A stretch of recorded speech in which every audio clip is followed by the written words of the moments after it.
back. Something like that. Hello and welcome back to the Doctor Who Marathon. I'm your host McEdam, and today we're going to be talking about the first ever episode of Torchwood. Everything Changes, written by Russell T Davies and directed by Brian Kelly. This is the first ever episode of the first successful spin-off. Although if you're a Doctor Who madman like me, you know that it's not the first official spin-off. We had K9 and Company way back in the 80s. There was also some novelised stories featuring Turlough, for those of you interested. And obviously Big Finish have been making spin-offs since the 90s. So this is the first televised successful run, a successful series of a spin-off. With Torchwood being a big part in the second season of the revived series of Doctor Who, being this mysterious organisation that deals with alien interactives, much like UNIT, only they capture and store alien technology in the hopes of using them as weapons to defend Earth's borders, specifically British borders. Now, the idea of this came about when Russell T Davies had the idea of making essentially a CSI Cardiff, a CSI show with a bit of Buffy the Vampire Slayer in it, as he's quoted as one of the influences, but in Cardiff. And the idea of having Torchwood being this roundabout of it, and also having it connect with the larger Doctor Who universe, was just an opportunity he just could not let go for himself. It's also this story that brings back Captain Jack Harkness, originally seen in Series 1, last seen in Parting of the Waves, in which the Doctor abandons him in the far distant future, believing that he is dead. Now, for those of you, this feels like a completely unique show. This story does not rely on your knowledge of Doctor Who, which I think is for the best. But as somebody who's been watching Doctor Who, it's kind of strange seeing Jack without even mentioning the fact that, you know, he's from the far future. How did he get onto Earth and stuff? But that leaves the story a mystery for us who are in the know. But luckily, I think what makes this show so successful is the fact that you don't need to be a Doctor Who fanboy to enjoy this. You could be purely a Torchwood fan, and the show relies on that. This is also the first Doctor Who story. I know it's not Doctor Who, but it's in the Doctor Who universe. It's the first Doctor Who story that is watershed, which is past 9 o'clock, meaning that this story is also the first time that we hear the F-bomb said in a story in the Doctor Who universe. I don't know why that needs to be mentioned, but it does. And the story itself feels a lot like it has a lot of similarities with Rose. With Rose, in the first episode of Rose, we see the mystery of the Doctor through the eyes of our protagonist, Rose Tyler. And here, we see the mystery of Captain Jack Harkness through the eyes of our main character, PC Gwen Matthews, played by Evelyn Miles, who is just a stunning actress. Does a fantastic job here. But does the series kick off in a great start, or is it a dud? Is it worth your time, or should you give Torchwood a skip? Well, let's find out in the first episode. But before that, this is the official Series 1 box set with much better artwork inside. This is the entire first series. I don't usually buy these, but actually I think my mate got me this. Gwen, if you're watching, this, you lent, I say you lent me this, you gave me this, so shout out to Gwen there. Fantastic. Fan-bloody-tastic. Like always with these DVD covers, I make my own, printed it out. This is for the first disc. Everything changes, there you go, where you have Weevil in the background and you've got our main characters. The Torchwood logo over there. Here's the spine, if anyone is interested. And here's the back. And it says there as well, it also includes the episode, well, one day, so it's only got 2 episodes on the disc. Is it? Really? One sec. Oh, it doesn't say anything. I thought it had the first 3 episodes, but no, the first 2. Oh well, what's that? Torchwood Out of Its World. Out of This World. I wonder if that'll be part of the marathon. I don't know what that is. Anyway, so we looked at the covers, we talked about the behind the scenes. Also as well, this is the first story in the revived era that I didn't watch. This is the first story which I didn't watch when it aired. In fact, I watched this series way later down the line. In fact, the first Torchwood series I ever watched was series 4, Miracle Day. So that was a very bad way to start. We'll talk about Miracle Day down the line. But anyway, onto the story at hand.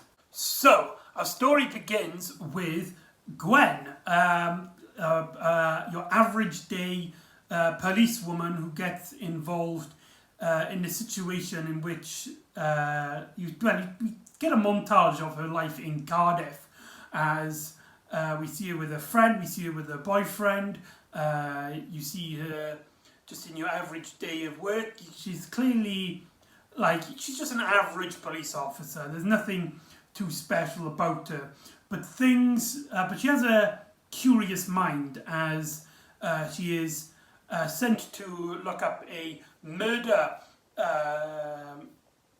situation, a murder scene. Sorry, I don't know why the words couldn't come out then. A murder scene, but finds that the police have to back off due to the interventions of Torchwood, the agency high above the military. The police believe anyway that there's some sort of DNA testers or something like that. But Gwen isn't convinced, so she tries to get a better view, tries to find out tries to get a bit closer. At this point in time, we get to meet basically all of the Torchwood team that we get familiar with the series. But it's only really Jack that gets much of interested dialogue. There's a great line in which he's talking about estrogen in the rain, which stops him from being pregnant. He's never going to do that again. And one of the characters, Susie, I believe her name is Susie Colliser, she has this metal glove and puts it at the back of the head of the murder victim. As the rain stops and Gwen witnesses this man, the murder victim, being brought back to life, as they've tried asking the individual questions about the murder, only for the kid to be like, I don't know, I didn't see the murderer, and it's like, right, we don't have long, we don't have very much time, as Jack asks the man, what did you see? What's death like? As the boy is like, nothing. Oh my God, there's nothing. There's absolutely no... and collapses dead. And the Torchwood team discuss everything, while Jack notices that Gwen is watching this, as Gwen runs away and is freaked out, something which keeps her up late at night. Now, Gwen's reaction is so human. Like it puzzles her and she feels her own morality. A great scene is when, like, at least in terms of like direct, I don't know if it's like that was part of it, like Russell T Davies had intended, or Brian Kelly directed it in this way. But there's a scene in which Gwen interrupts a bar fight with her co-worker Tom something, I can't remember his name. Oh no, Andy or something like that. And Gwen gets hit to the back of the head. Kind of means that she's kind of a terrible police officer, but it does play in play into the theme of mortality in this story.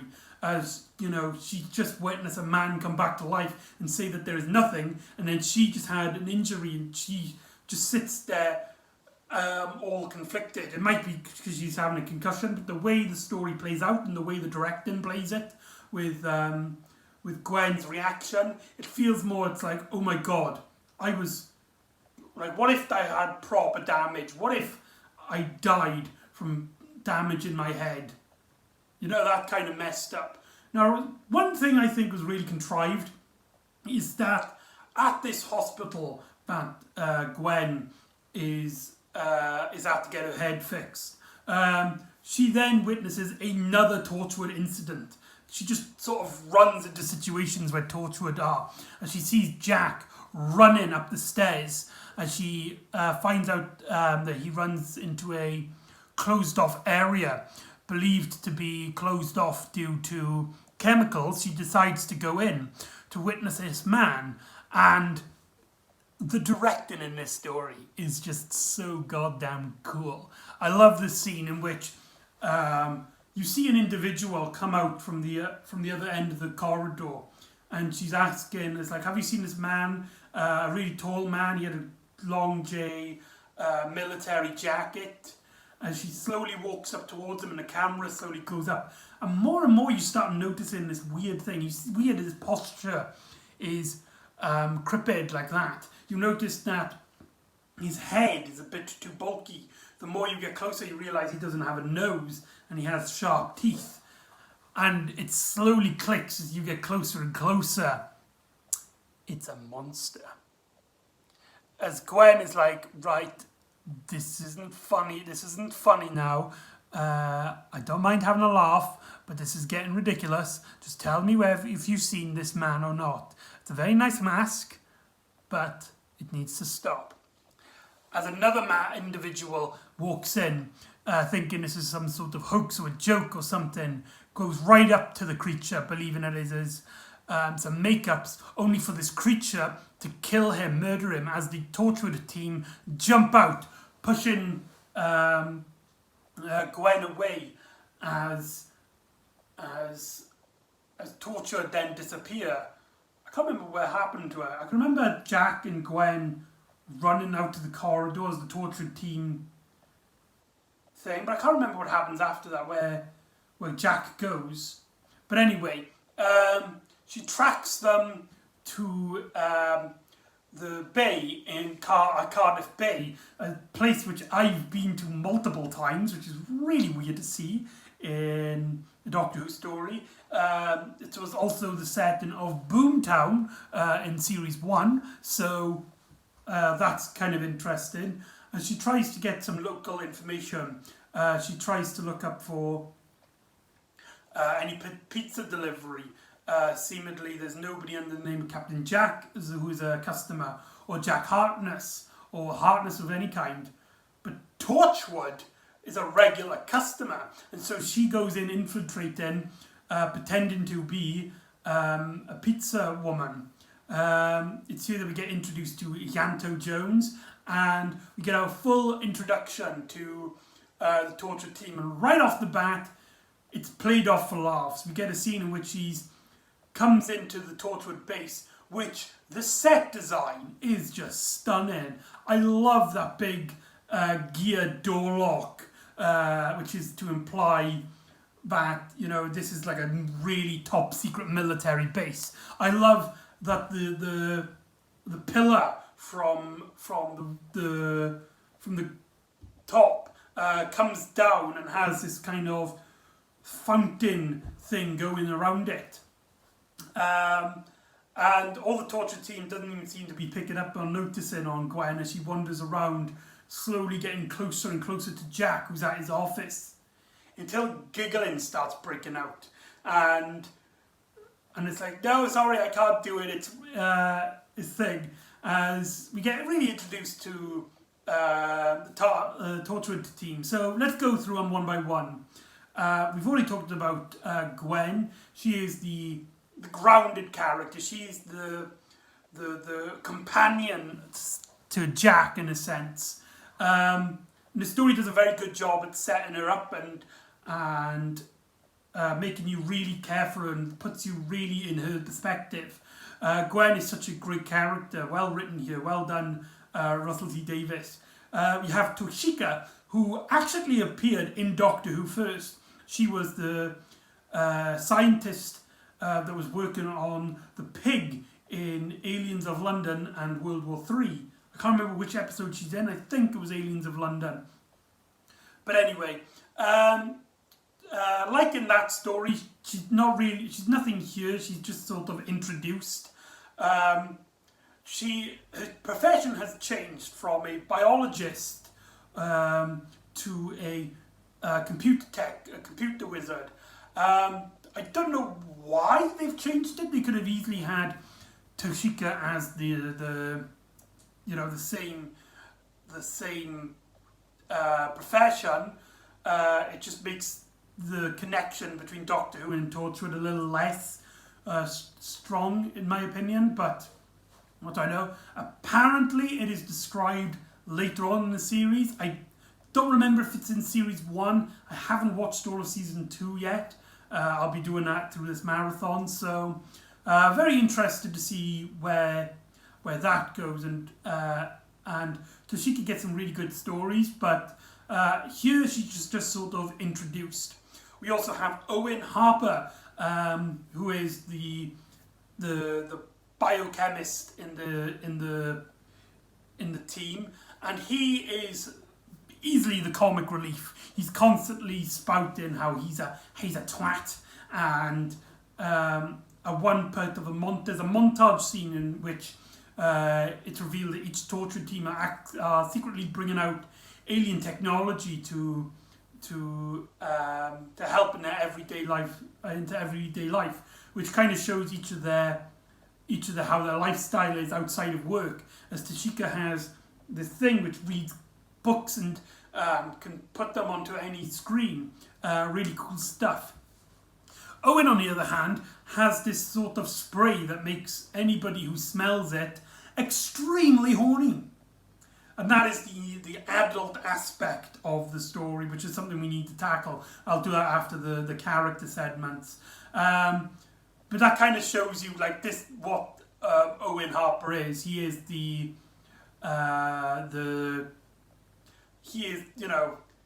is the bad boy of the group, essentially. He's the one who sleeps around, constantly makes jokes, takes the situation less serious than the majority of the crew. And the story, you do get a feel for him, you do know the character, but like with Toshika, we don't get much here. To be fair, we are introducing a bunch of characters. This isn't like Doctor Who, in which we only have 2 regulars on a usual occurrence. This story has we have at least 5 main characters to introduce. So I don't blame the series on saving up some of that character for later stories, so that we can have one focused on Toshika, one focused on Owen Harper, and one focused on Yanto Jones, the secretary, essentially. He is he's basically like Alfred to Captain Jack's Batman, in a sense. He basically cleans up after everybody. He's seems to be the most quiet of the crew. He makes everybody's coffee. He's a lot more tidy and posh, and he always comes in with a suit, which I find really funny. He's basically the secretary of the team. He doesn't have anything to do in this. He doesn't have anything to do in this story. We don't really get a feel for him. We don't get a personality for him. But I will say, however, that element, that the fact that we don't know anything about his character, on who he is, we don't even get a feel for him really, does actually play a part into his focused episode later on in the series. So again, don't blame the story here. And of course, we will talk about Susie as well. As Jack describes her, she is the second in command, and she's clearly has some she's basically, there's something about her unstable. She doesn't feel confident compared to the rest of the crew. She seems a lot more nervous and wary. Now, back at the montage, where we see each character bringing out a alien device to their everyday life, she brings the resurrection glove, which plays into at the start of the story, in which they resurrect that guy, and we see her playing around using it to resurrect a fly. And I think it's right out here that we knew that she was going to become some sort of villain for the series, that she was going to go some sort of mad about the concept of life and death, or at least that would play into her story arc. And then, of course, we got handsome and delightful John Barrowman himself, Captain Jack Harkness, if that is his real name. Here, his character is so... I don't want to say it's different. His character is a lot more similar to what it was back at the nearing end of the first series of Doctor Who. But there's clearly some sort of change has happened with him. He used to help the Doctor around, becoming friends and helping him whenever he can. But here, now that he's fully in charge and is the owner of a section of Torchwood, he basically takes up the mantle that Yvonne Hartman left off in Doomsday. Essentially, which plays into one scene in which he's talking to Gwen after retconning her memory so that she forgets what Torchwood is. He basically mentions that that glove, that moment when he was using the glove on that victim, it wasn't to catch the killer. He has no interest in catching the killer. The reason he was there was simply to test out the glove. And that's it. So clearly something is going on. And that brings the idea of this show being a lot more darker than your average Doctor Who story. Now, speaking of that, let's talk about the elephant in the room, the big giant elephant, and that is the adult content within Torchwood. This would be a lot more in depth when we get into later episodes, but my big issue with Torchwood when I first watched these, I've always stated this to my friends and anybody who would really listen to me, is that I think Torchwood is good. Torchwood overall, that is. Torchwood is usually very good. But normally, 9 out of 10, I find that these stories, if you take out the swearing and the sex, these stories could have easily been told in a pre-Watershed. With the exception of some swear words in this story and something that happens at the very end, which again, you could technically do in Doctor Who. It's nothing too out of the lines. It doesn't justify it, and sometimes the swearing and the sex comes off like we need those scenes just so we can have make this series feel more adult, more mature than our Doctor Who kid-friendly counterpart. And sometimes I find that really distracting, especially characters who are just swearing for not for no reason, but the swearing just, it's just kind of strange just hearing it in a Doctor Who universe. Again, I'm not saying it can't work, but there's no strong emotions there. It's just characters swearing time to time, and there's nothing really justifying it. I'm not saying that swearing needs to be justified. People swear all the time, but I feel like here it doesn't justify. It's like the show is trying to go, right, this is Doctor Who basically for a mature adult audience. Don't show this to these kids. This is for the adults only. But it doesn't really justify that. If you if that makes any sense. Like, apart from really the swearing and sometimes the sex. But, I don't know, I'm just going on a tangent. So Gwen forgets her encounter with Torchwood after trying to write on a computer, trying to make her remember, and write them down on a book. She goes into her day-to-day life without any concerns, and when she goes into the offices, she sees that there is now a blueprint of the murder weapon of the person who was murdered earlier on in the story. This strange four-sided blade of some sort. Very strange, very bizarre. And this kind of triggers something in her. She can't seem to remember. Something like she's seen it before. As she goes back and she looks at the book, which she's written, remember, as she goes back to Cardiff Bay, in which she finds her memory slowly gaining back, and she realises that she has seen the weapon before. Where has she seen that weapon before? And from the shadows, announcing herself basically as the killer, because she kind of knew that Gwen would connect the dots of her memory, and that if you have an image and from in and out of your memory, you can sort of reconnect your memories.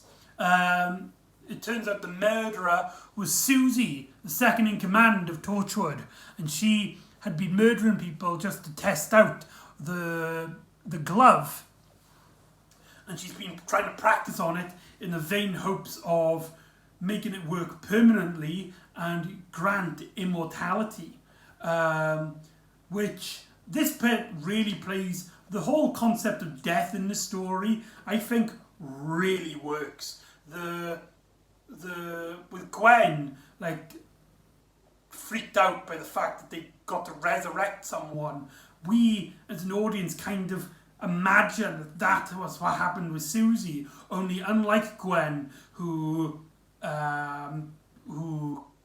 got well with it and learned to live with it, Susie just couldn't. She just couldn't cope with the fact that, death is a permanent thing. And when you're dead, there's just this void, there's nothingness. But there's this glove, there's this chance that we can escape that we can live forever. And she's doing her best, even going so as far as murder, to hopefully resurrect anybody she can forever. And she basically threatens to kill Gwen, and Gwen is freaking out as Jack comes out, and Susie shoots Jack in the head, killing him. And Gwen is freaking out, and Susie is just about to shoot, only for Jack to get up. This is where it's first established that Jack is immortal. He cannot die. We presume it has something to do with his resurrection at the hands of the Bad Wolf, the fusion of Rose Tyler and the TARDIS consciousness at the end of Partner of the Waves, in which he was resurrected. It's later confirmed in this story that's the reason why. To go into detail about later stories, it turns out he's a space-time anomaly thanks to that event, meaning that he's basically trapped in a moment of living, but because Rose couldn't control it at the time, Jack is now basically doomed to live forever, presumably. Nobody has ever lived like this. So he's a very unique creature in the universe now. And Jack gets up and is like to Susie, give me the gun. As Susie shoots herself, kills herself dead, and as Gwen remembers everything, and the story ends with Jack announcing that there's a vacancy in Torchwood. Would you like to take it? Would you like to help us? And Jack also states, it's like, maybe you were right. Maybe we can do better. Maybe we should go around and help the police and do whatever we need to save the world, specifically Cardiff, from alien invaders. Ending Torchwood episode 1, Everything Changes. So, what did I think about this overall? It's an okay story. Gwen is a very likable character, and she nails the protagonist role as we slowly see her role in the story. I feel, however, that sometimes the story relies on contrivances, like Torchwood just so happens to be at the hospital that Gwen is. Gwen just so happens to be looking at the murder weapon a day after she's been retconned. The story does kind of move a bit too quick, and we don't really get a feel for the rest of the Torchwood crew. However, I don't consider that a criticism. The plot itself, there's nothing really there to grip onto. There's a great concept of death throughout the adventure, but we don't even get the feeling that there is a sort of murder. We don't get a sense of a killer until the very end. The story is mainly about Gwen being introduced to the Torchwood crew, with very little focused on who is this murderer, who is the bad guy. Which means this story has oddly both feels really quick paced and really slow pacing, if that makes any sense. But there you go, that's Everything Changes. Pretty good story. So join me next time as the Doctor finds himself on a hospital on the moon as he meets the Jadoon and Martha Jones. And I'll see you next time for Smith and Jones, and I'll see you next time on the Doctor Who Marathon. Ta-ra!